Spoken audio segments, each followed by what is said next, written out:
Bulan lalu, banyak orang prihatin melihat selisih suku bunga acuan Bank Indonesia dan The Fed semakin tipis.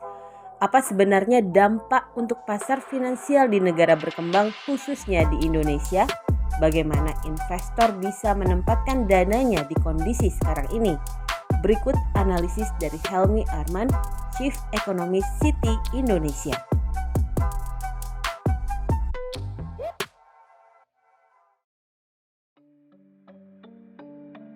Memang sebenarnya diferensial suku bunga itu yang harus diperhatikan ada dua. Satu, diferensial suku bunga jangka panjang, dan ini dominan berkontribusi pada arus modal asing yang keluar masuk ke Indonesia itu biasanya di tenor-tenor jangka panjang, misalnya SBN gitu ya.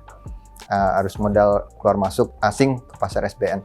Sehingga memang tidak salah bagi policy maker untuk fokus untuk sangat memperhatikan diferensial suku bunga jangka panjang ini. Namun dalam hemat kami kita juga harus memperhatikan suku bunga diferensial suku bunga jangka pendeknya juga. Dan sekarang ini kelihatan bahwa dengan naiknya suku bunga di luar negeri, suku bunga jangka pendek di luar negeri, deposito bahkan di Singapura ini sudah yang berdenominasi dolar ya. Ini sudah mirip-mirip dengan bunga deposito di dalam negeri yang berdenominasi rupiah gitu. Sehingga ada risiko capital flight dari domestik ke sana. Sehingga ini yang mendasari perkiraan kita kenapa Bank Indonesia cepat atau lambat harus juga menaikkan suku bunga acuan 7 harinya ya. Walaupun selama 1-2 bulan terakhir ini Bank Indonesia memang sudah proaktif menaikkan suku bunga antara 2 minggu hingga 1 tahun tenornya ya. Jadi reverse repo 2 minggu sampai reverse repo 1 tahun itu sudah naik signifikan juga, sekitar 75 basis point rata-rata. Tapi kita perkirakan ke depannya suku bunga 7 harinya juga akan harus menaik agar diferensial suku bunga ini tidak terlalu tipis dan bahkan jangan sampai negatif gitu antara suku bunga luar negeri dengan suku bunga dalam negeri.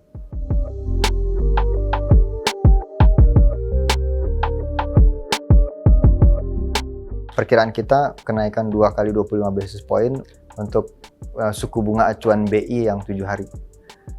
Namun kalau kita lihat reverse repo rate instrumen moneter Bank Indonesia di tenor 14 hari sampai 1 tahun itu sudah lebih dulu naik sekitar 75 basis point dari akhir bulan Juni ya. Jadi kalau kita jumlahkan kedua itu sebenarnya besar juga. Taruhlah misalnya Bank Indonesia menaikkan 2 kali atau 3 kali. Kalau 3 kali ya berarti 75 basis point di 7 hari plus lagi 75 basis point di tenor 14 hari sampai 1 tahun. Jadi total kenaikan suku bunga pasar uang itu bisa 150 basis point hanya dengan menaikkan Bank Indonesia rate yang 7 hari sebesar 3 kali 25 basis point.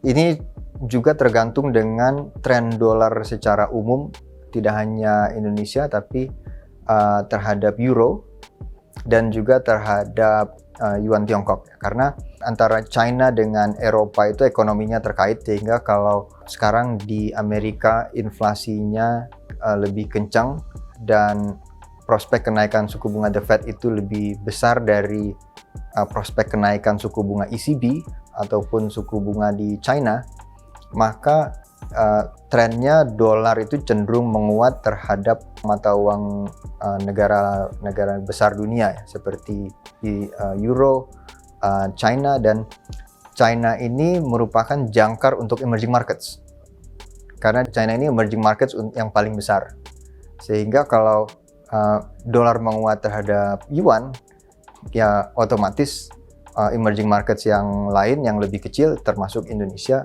bisa terkena dampaknya juga gitu.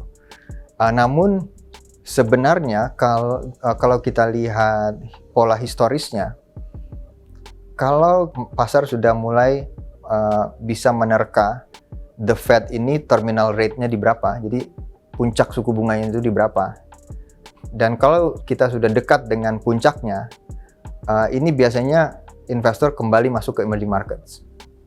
Jadi saya rasa tekanan ke rupiah dan emerging markets akan mereda ketika investor sudah mulai melihat ujungnya kenaikan the Fed funds rate ini di mana gitu. Dan kalau kita sudah dekat ke situ, biasanya alokasi dana investor global ke emerging markets kembali meningkat.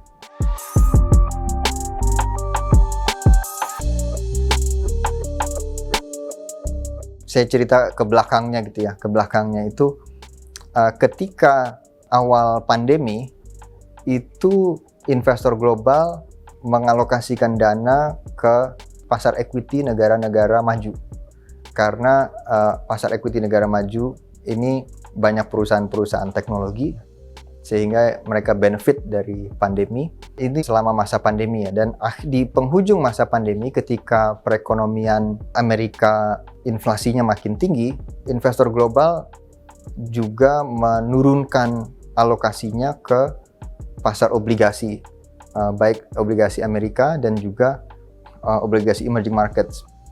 Dan mereka banyak mengalokasikan dana ke pasar komoditi. Karena di awal tahun ini sebagaimana kita ketahui ketegangan geopolitik meningkat ya, dan supply komoditi dunia, rantai pasokan komoditi dunia terganggu, sehingga banyak kita melihat alokasi dana ke sana. Tapi ini sekarang sudah mulai terminal rate atau puncak dari kenaikan Fed funds rate ini sudah mulai kelihatan ya, entah di 3% atas atau di 4% bawah, tapi kayaknya nggak jauh-jauh dari itu ya. Sehingga sekarang sudah mulai ada, kita lihat mungkin ke depannya alokasi investor global ke aset kelas fixed income atau pasar obligasi baik US maupun emerging markets ini bisa kembali recover.